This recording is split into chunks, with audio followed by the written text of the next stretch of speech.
ഇന്ന് നമുക്ക് ക്യാരറ്റും തക്കാളിയും കൊണ്ട് നല്ലൊരു ഒഴിച്ചുകറി ഉണ്ടാക്കാം. പുട്ടിനും ദോശയ്ക്കും ചപ്പാത്തിക്കൊക്കെ കഴിക്കാൻ പറ്റും നല്ല അടിപൊളി കോമ്പിനേഷനായിട്ടുള്ള ഈ ഒഴിച്ചുകറി വളരെ ഈസി ആയിട്ട് ഉണ്ടാക്കുകയും ചെയ്യാം, നല്ല ടേസ്റ്റുമാണ്. എല്ലാവരുടെയും വീട്ടിലുണ്ടാകുന്ന ഒരു വെജിറ്റബിളാണ് ക്യാരറ്റും തക്കാളിയും. അപ്പോൾ ഞാൻ എങ്ങനെയാണ് ഇത് ഉണ്ടാക്കുന്നതെന്ന് നോക്കാം. 2 ക്യാരറ്റും 2 ചെറിയ തക്കാളി എടുത്ത് വെച്ചിട്ടുണ്ട്. ഇനി നമുക്ക് വേണ്ടത് കുറച്ച് തേങ്ങ വേണം. ഒരു അരമുറി തേങ്ങ ചിരകിയത് ഒരു മിക്സിയുടെ ജാറിലേക്ക് ഇട്ട് കൊടുത്തിട്ടുണ്ട്. അതിലേക്ക് 2-3 ചുവന്നുള്ളി, 1/4 ടീസ്പൂൺ മഞ്ഞൾപ്പൊടി, കുറച്ച് കറിവേപ്പില, ഒരു പച്ചമുളകും 1/4 ടീസ്പൂൺ ജീരകവും കൂടി ഇട്ട് കൊടുത്തിട്ടുണ്ട്. ഇനി അതിലേക്ക് കുറച്ച് വെള്ളവും കൂടി ചേർത്ത് നമുക്കൊന്ന് അരച്ചെടുക്കാം. ഇതേപോലെ അരച്ചുകൊണ്ട് വന്നിട്ടുണ്ട്. പേസ്റ്റായിട്ട് അരക്കേണ്ട, ഇത്തിരി തരിപ്പുണ്ടെങ്കിലും കുഴപ്പമില്ല. ഇനി നമുക്ക് സ്റ്റൗ കത്തിച്ചൊരു പാൻ വെക്കുക.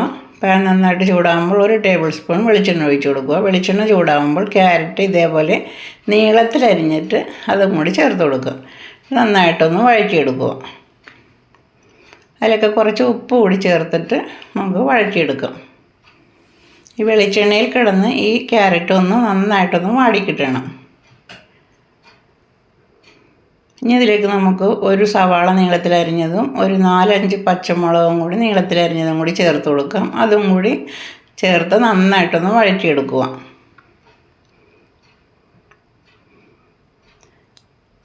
ഒരു മിനിറ്റ് നമുക്കൊന്ന് അടച്ച് വെക്കാം. ഒന്ന് കുക്കാവുന്നതിന് വേണ്ടി ഒന്ന് അടച്ച് വെച്ച് കഴിയുമ്പോൾ സവാളയും ക്യാരറ്റൊക്കെ നന്നായിട്ട് നല്ല സോഫ്റ്റായിട്ട് കിട്ടിയിട്ടുണ്ടാവും. ഒരു 3/4 വേവാകുമ്പോൾ നമുക്കൊന്ന് ഒരു ക്യാരറ്റിൻ്റെ ഒരു കഷ്ണം എടുത്ത് ഒന്ന് ഞെക്കി നോക്കുമ്പോൾ അറിയാൻ പറ്റും ഇത് വെന്തിട്ടുണ്ടോയെന്ന്. അപ്പോൾ ഒരു 3/4 വേവായാൽ മതി. ഇനി നമുക്കതിലേക്കൊരു 1/4 ടീസ്പൂൺ മഞ്ഞൾപ്പൊടി ചേർത്ത് കൊടുക്കാം. അതിൻ്റെ പച്ചമണം മാറുന്നവരെ നന്നായിട്ടൊന്ന് വഴറ്റിയെടുക്കുക. ഇനി അതിലേക്ക് നമുക്കൊരു തക്കാളി നീളത്തിലരിഞ്ഞ് വളരെ നൈസായിട്ട് അരിഞ്ഞതും കൂടി ചേർത്ത് കൊടുക്കുക. ഇത്തിരി കട്ടി കുറവായിട്ട് അരിഞ്ഞെടുക്കണം. എന്നിട്ട് കുറച്ച് കറിവേപ്പിലയും കൂടി ചേർത്ത് നന്നായിട്ടൊന്ന് വഴറ്റിയെടുക്കുക. എന്നിട്ട് അതെല്ലാം കൂടെ ഒന്ന് സോഫ്റ്റ് ആകാൻ വേണ്ടി 1 മിനിറ്റ് ഒന്ന് അടച്ചു വെക്കാം. അപ്പോൾ തക്കാളി നന്നായിട്ട് സോഫ്റ്റായി കിട്ടും.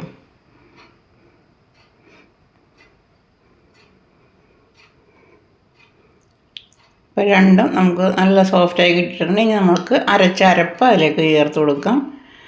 നൈസായിട്ട് അരക്കേണ്ട, ഒരു നേരിയ തരിയോടുകൂടിയാണ് ഇത് ഞാൻ അരച്ചെടുത്തേക്കുന്നത്. അപ്പോൾ ഇത്തിരി വെള്ളവും കൂടി ആവശ്യമാണ്. അപ്പോൾ നമ്മൾ ആദ്യം തന്നെ അധികം വെള്ളം ഒഴിക്കരുത്. അപ്പോൾ നമ്മൾ ഇളക്കി നോക്കുക. അപ്പോൾ കുറച്ച് വെള്ളവും കൂടി ആവശ്യമുണ്ട്. അപ്പോൾ ഞാൻ മിക്സിയുടെ ജാറും കൂടി കഴുകി ഇത്തിരി വെള്ളവും കൂടി നമുക്ക് ഒഴിച്ചു കൊടുക്കാം. ഒരു 2 ടേബിൾ സ്പൂൺ വെള്ളവും കൂടി ഒഴിച്ചു കൊടുക്കുന്നുണ്ട്.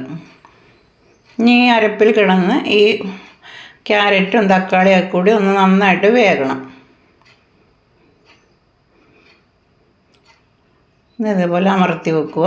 എന്നിട്ട് സ്റ്റൗ സിമ്മിലിടുക. ഒന്ന് അടച്ചു വെക്കാം. ഒരു 2-3 മിനിറ്റ് അവിടെ കിടന്ന് വേകട്ടെ. ഇപ്പോൾ കറി റെഡി ആയിട്ടുണ്ട്. നല്ല അടിപൊളി കറിയാണ്. ചപ്പാത്തിക്കും ദോശയ്ക്കും പുട്ടിനൊക്കെ കഴിക്കാൻ പറ്റിയ നല്ല അടിപൊളി കറിയാണ്. നമ്മൾ ക്യാരറ്റ് ഇട്ടേക്കണതുകൊണ്ടാണ് അവിയൽ പോലെ തോന്നുന്നത്. പക്ഷേ അവിയലിനെ പോലെയല്ല, ഇതൊരു വേറൊരു ഡിഫറൻറ്റ് ടേസ്റ്റാണ്. അപ്പോൾ ഇത്തിരി ഉപ്പും കൂടി ചേർത്തിട്ടുണ്ട്. ഇപ്പോൾ ഉപ്പ് ഇത്തിരി കുറവുണ്ടായിരുന്നു. അപ്പോൾ ഈ സമയത്ത് ഉപ്പുണ്ടായിരുന്നു നോക്കിയിട്ട് ഉപ്പും കൂടി വേണമെങ്കിൽ ചേർത്ത് കൊടുക്കുക. ഇത്രയേ ഉള്ളൂ, നമ്മുടെ കറി റെഡി ആയിട്ടുണ്ട്. അപ്പോൾ തക്കാളി ഇല്ലാത്തവർക്ക് ഈ സമയത്ത് കുറച്ച് തൈര് ചേർത്ത് കൊടുക്കാം. എന്നിട്ട് നമുക്ക് സ്റ്റവ് ഓഫ് ചെയ്യാം.